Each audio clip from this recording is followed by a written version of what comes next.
Our astrology department says this is the dark of the moon. What says our astrology department? If you were born this week, your ruling planets are Saturn and Uranus. Uranus stands for liberty and equality. Congratulations. And now our authority on interesting facts. Mr. Frugelheiser? Thank you, Herr Dr. Wells. There is no soda in soda water. There is no buffalo on the buffalo nickel. The Klondike is not in Alaska. Bees do not get honey from the flowers. And now a helpful hint for the housewife. Boiling vinegar will remove the odor of cigar smoke. There is nothing that will remove the odor of boiling vinegar.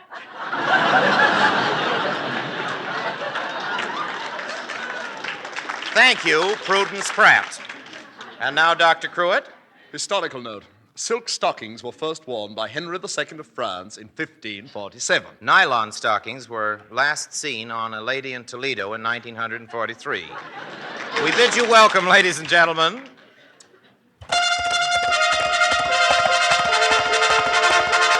To the sign of the Flying Red Horse. Tonight and every week at this same time, over these same stations, the makers of Mobil Gas and Mobil Oil bring you Orson Welles.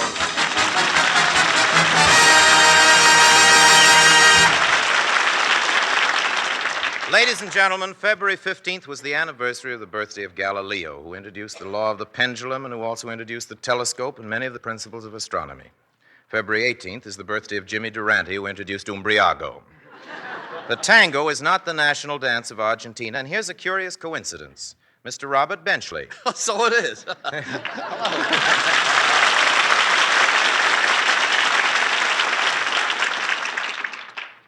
That's you. And you say thank you, ladies and gentlemen. I did say You did, really? I beg your pardon. That's me, then. And it isn't funny, either. I understand you've just completed... Hello, Bob. We better start it again. Hello. Thank you, ladies and gentlemen. Yes. I understand you've just completed a new short in your How-To series. Yes, this one is called How to Open a Horse's Mouth with Your Right Hand and Count His Teeth in Such a Way He Doesn't Close His Mouth and Count Your Fingers. Sounds interesting. How did it turn out, Bob? Oh, well, just call me Lefty.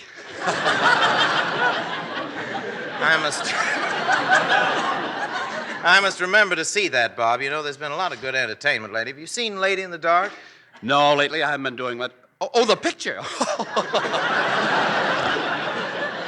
No, I haven't. There's a great picture that's around with Joan Fontaine in it. It's called something Eyre. Oh, yeah. Air Mail. No.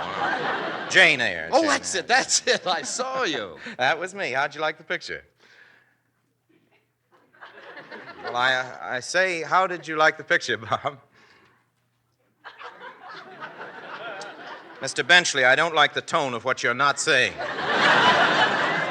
Well, to begin with, as I was coming into the theater, I almost tripped over 3 girls who had just swooned. Oh, that happens all the time. They shouldn't bring those pictures of Frank Sinatra into the lobby. Oh, now, wait till you see my next picture, Bob. Imagine, if you will, a boy and a girl on a terrace, her lustrous eyes shining with unwanted brilliancy, her pearly teeth. This is a scene, really, listen to this. Her pearly teeth glistening in the moonlight, and her heaving chest rising and falling to the sensuous tones of Mairzy Doats. Well, I don't want to brag, Orson, but I'm probably as romantic as you are. You? Well, don't laugh at my jokes too much. People will say we're in love, Orson.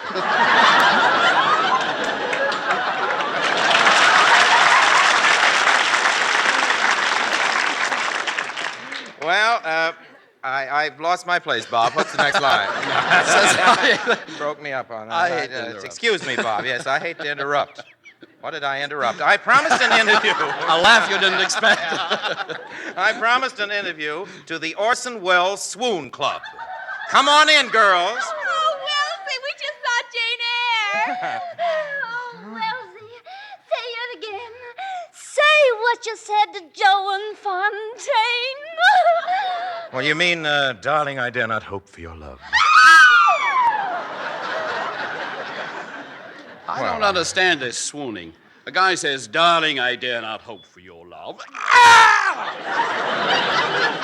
Bob, what are you shrieking about? You're standing on my foot. Oh, we forgot to tell you, Wealthy.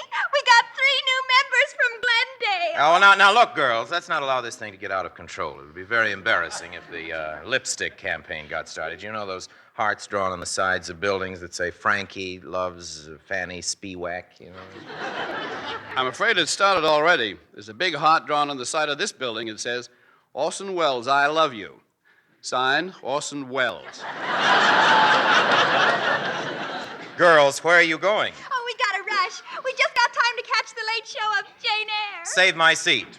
And now it's time for Mr. Benchley's lecture.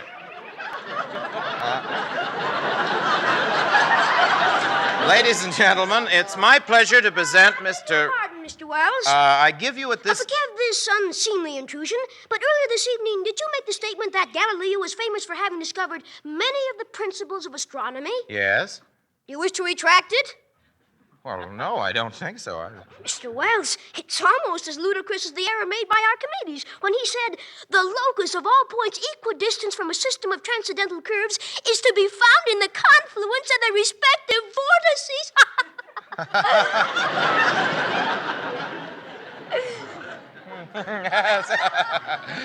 How old are you, my boy? 9. Getting late for little fellow, son. Ladies and gentlemen, at In this the time... words of the sage, as 10 millions of circles can never make a square, so the united voice of myriads cannot lend the smallest foundation to falsehood. Oh, yes, that was Copernicus on prevarication. No, Kupperman on the Quiz Kids. But that isn't what I came here for. I've been listening to you on the air. Thank you. You know, Mr. Wells, I've been dabbling in psychology, and I think I can help you. Is something troubling you? Girls, perhaps? Well... Oh, I see. Fear complex. Your particular concern is what girls say about you. Oh, just what one girl says. Aha, who is she? Hedda Hopper. Come, Mr. Wells, I'm trying to give you a little guidance. Tell me something about your childhood. My childhood? Oh, I don't want to. Come. No, I don't want to. Well, there's nothing to tell. I was a perfectly normal baby. At 4 months of age, I started to walk.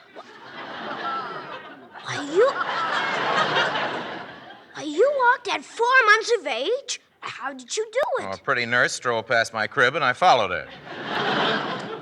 Hyperactivity of the pituitary. No, she had an average build.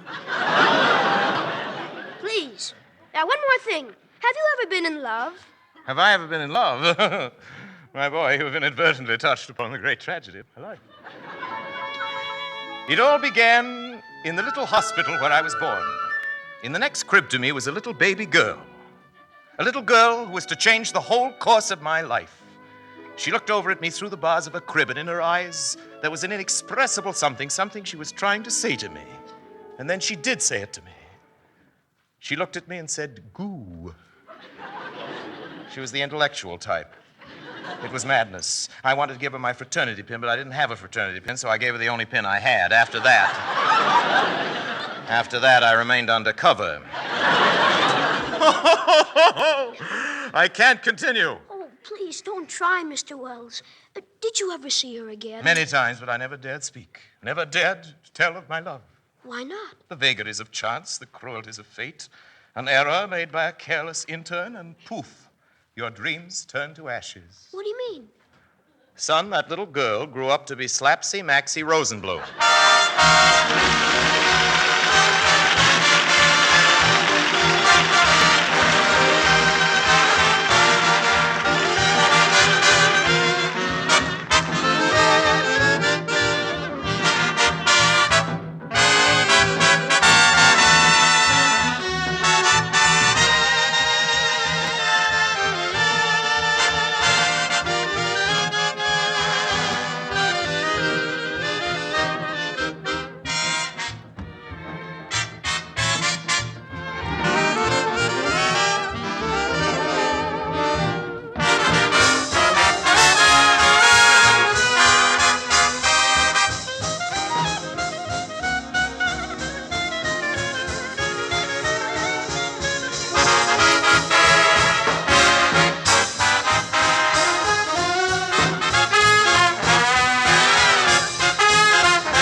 That was Lud Gluskin's version of Cole Porter's new song, I Love You.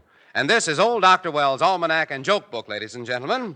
Any more curious items, Professor Frugelheiser? Oh, yes, Mr. Martha. At the sign of the Flying Red Horse, you will find the largest selling motor oil on earth. Mobile oil? Mobile oil. That's right. And here's the thing about mobile oil. No oil can guard your engine better against sludge and harmful deposits. Correct. No oil will battle more to keep your engine clean. Absolutely. Please go on, Mr. Martha. Well, I'm steering you straight, folks. Change oil frequently and change to good, fresh mobile oil. You see, you're driving at slower speed today. You're making shorter trips. And what is the result? Your oil dilutes and dirties faster. And you know that can waste gasoline. And it'll mean a sluggish motor and big repair bills. So?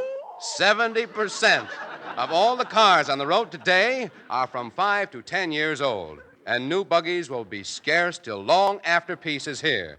So take care of your car. Have your crankcase filled up full and frequently with world-famous Mobil Oil. Your friendly Mobil gas dealer wants to see your car run better, longer.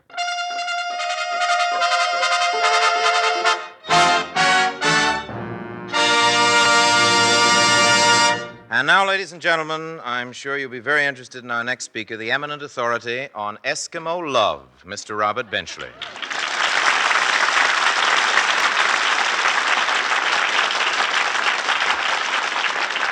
Thank you, Eskimo lovers. My subject tonight is the Eskimo. I say tonight inadvisedly because to some Eskimos the night will last 6 months. I sincerely hope to finish my lecture before then. The Eskimo, or Eskimoks, which is the plural, spelled Plural,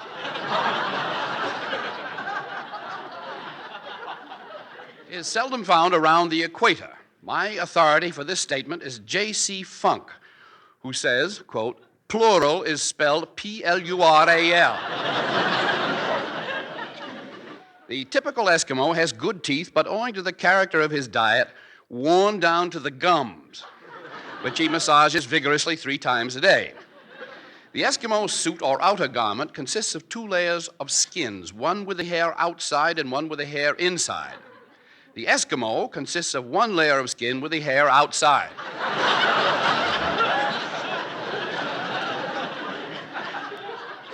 The skin of the Eskimo's face has a bacony feel. My authority for this statement is C.T. Coots, who has spent a great many years feeling Eskimo faces. The Eskimo is a sharp trader, often getting as much as a can of Sterno and 2 bottles of Pepsi-Cola for one of his wives. The Eskimo subsists mostly on fish and a native drink known as ukla. Ukla is 2 parts whale blubber, 1 part fermented wolf livers, a jigger of dried walrus tusk, a dash of Uncle Jed's horse liniment, a pony of Uncle Jed's horse, and a teaspoonful of vanilla. Ukla, scientists believe, is what accounts for the aurora borealis.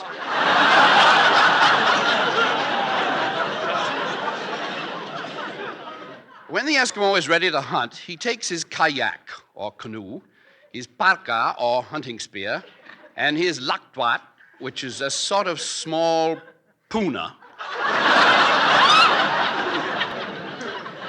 The Eskimo uses a small sharp spear to catch seal, which they call ungak. It's not known what the seal call the Eskimo. The Eskimo has a primitive way of fishing. Standing on the ice, he inserts a hacksaw and proceeds to saw a circle around him. When the circle is completed, he climbs out and retires to his igloo to dry off. He soon returns and lowers a hook through the hole in the ice. Then he sits on the ice for 3 or 4 hours to await developments. After cooling his heels sufficiently, he pulls up the string and decides to bait the hook. By this time, the hole is frozen over. He walks to the nearest A&P and ponies up 12 points for a can of salmon. Contrary to popular belief, the Eskimo is quite literate. One of the many books published is entitled At Wagolutik Nagligin Marmik Tusar Univac. This, of course, is some of the lighter reading. There is also a sequel to Aquagogituk Naligun Marmik Tusa Undekak, which is called Umpk. On leaving an igloo, an Eskimo may remark, Univargikik, and to an American, Laktwat Nopuna, which translated means Laktwat Nopuna. This, of course, is a liberal translation. You wish to retract that statement? Well, hello, little man. Lost your mother, have you? You realize, of course, that you've made an error in fact. Do you wish to retract it? Well, I'd be glad to if I could remember what I said. You said, on leaving an igloo, an Eskimo may remark, Ungivarkik. Now, actually, Ungivarkik is an archaic form used only by the Abnaki, Ashimek, or Takunakal Papanuk tribes. That's my boy who said that. Really, sir, you mustn't be so uncertain of yourself. You seem to be a bundle of inhibitions and complexes. Perhaps I can help you. What is your name, please? My name is Robert Benchley. I'm 54 years old, and I'm a student at the Bamboo Room of the Brown Derby.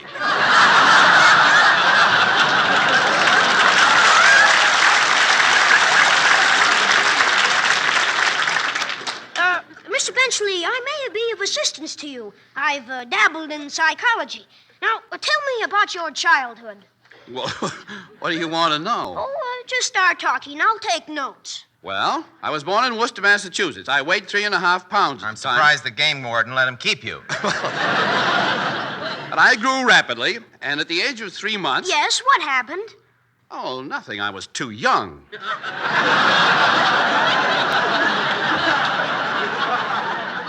Well, the next thing I remember, I was left on somebody's doorstep. Oh, that's unfortunate. How old were you at the time? 28.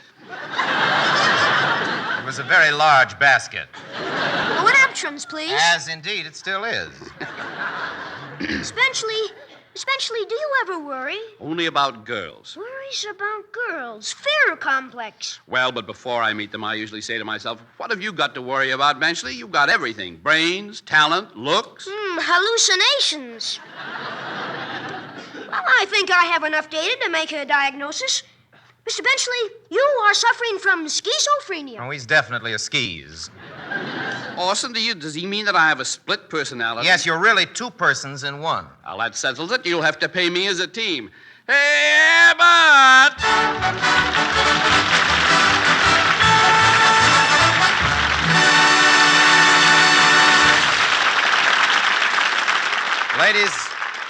Ladies and gentlemen, we have such authorities as Mr. Irving Berlin, Mr. Jerome Kern, Mr. Cole Porter, and yes, Mr. Orson Welles to attest to the fact that the real, genuine #1 stylist of them all still is and remains the lady who confronts you now, Miss Kay Thompson.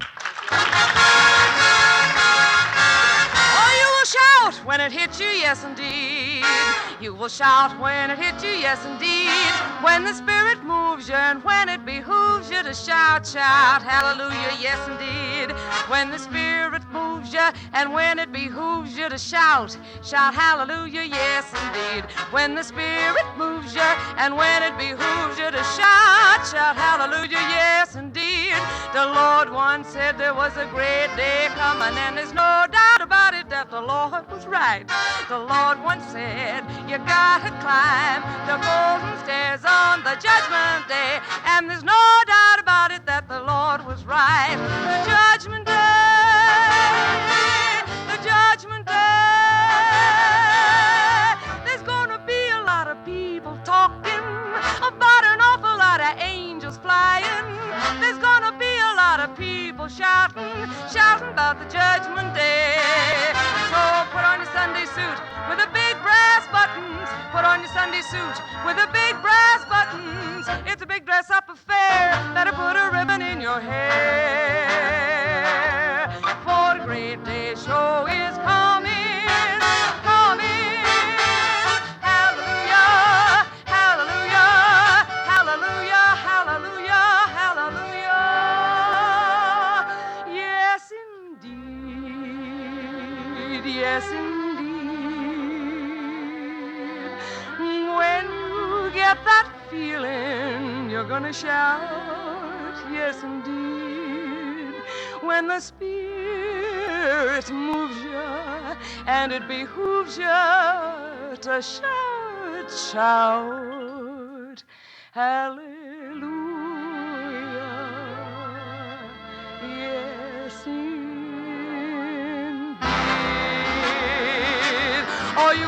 shout when it hits you, yes indeed. Shout when it hits you, yes indeed. When the Spirit moves you, and it behooves you to shout, shout hallelujah, shout hallelujah, yes indeed.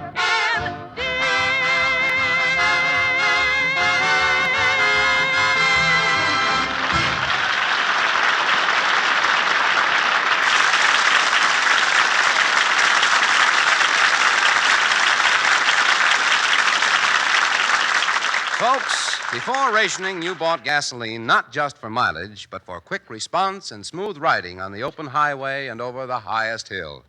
Today, well, times have changed.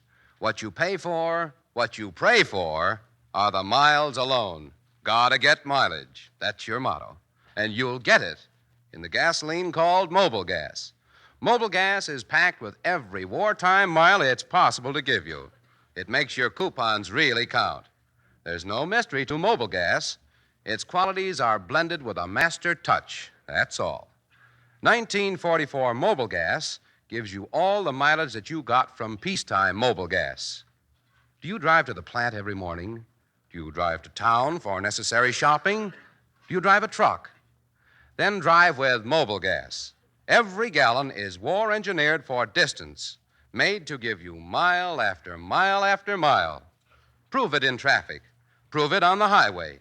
And come in and get it at the sign of the Flying Red Horse. America's favorite gasoline, Mobile Gas.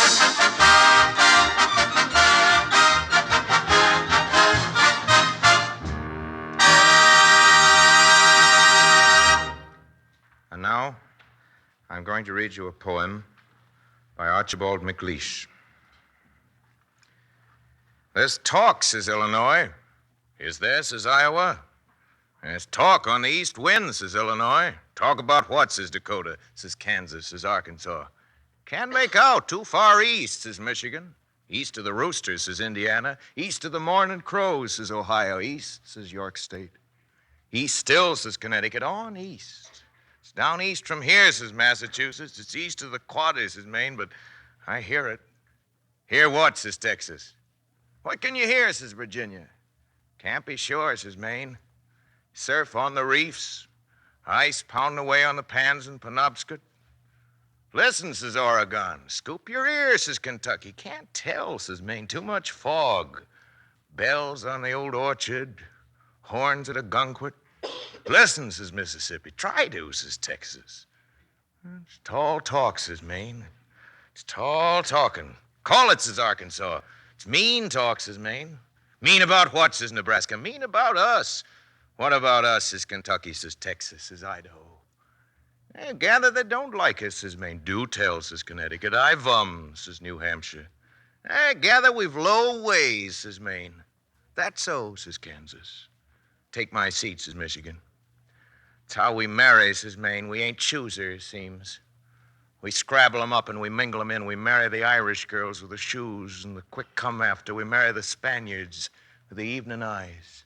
We marry the English with the tiptoe faces. We marry the golden Swedes, the black Italians, the German girls, the Mexicans, the Chilenas for luck, the Jews for remembrance, the Scots girls, the French with the skillful fingers, the long loves. I gather we marry too many, says Maine. Too various. I gather we're bad blood.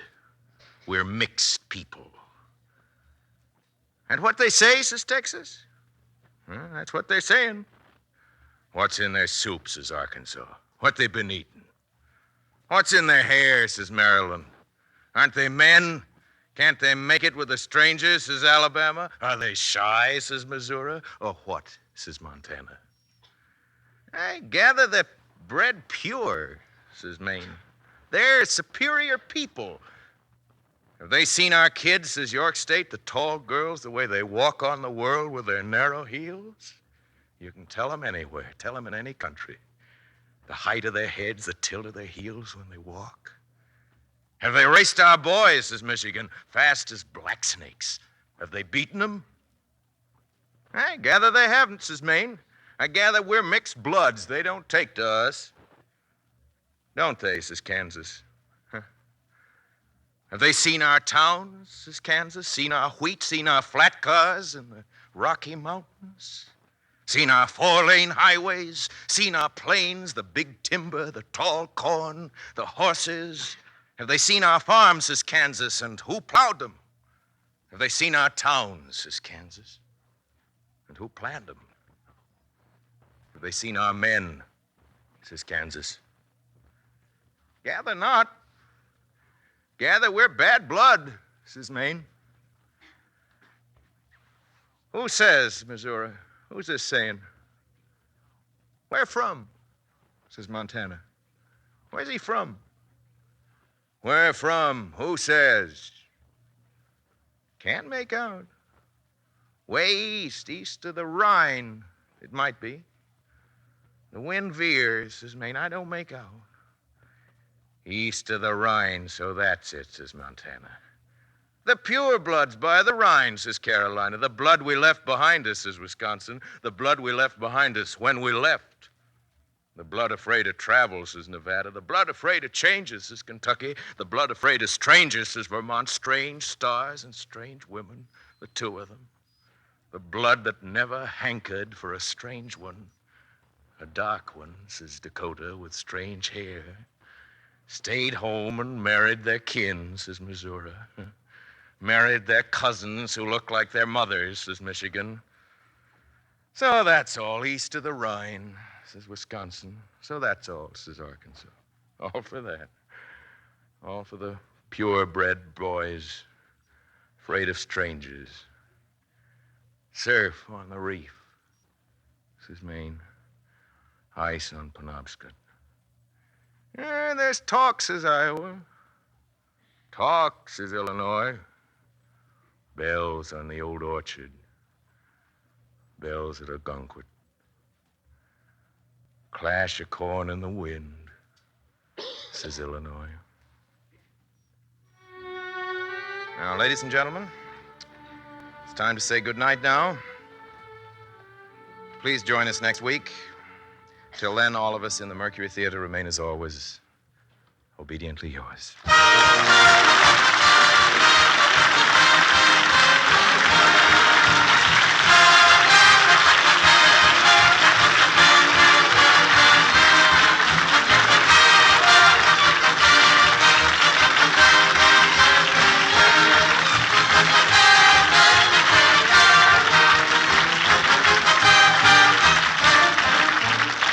The makers of Mobile Gas and Mobile Oil invite you to listen in next week, same time, same station, to your Radio Almanac.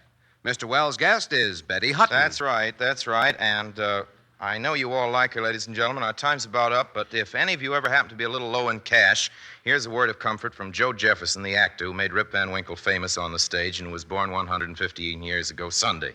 Like most of us actors, he was often flat broke, and here's what he said about it. I've lost everything, and he said, I'm so poor now that I really can't afford to let anything worry me. Now, just remember that, with which poor Orson's Almanac says goodnight to you again. Robert Benchley appeared tonight to the courtesy of Paramount Pictures, whose current release is Lady in the Dark. And Kay Thompson appeared to the courtesy of Metro-Goldwyn-Mayer, producers of Madame Curie. Colloquy for the States was published in Atlantic Monthly. Jack Mather speaking.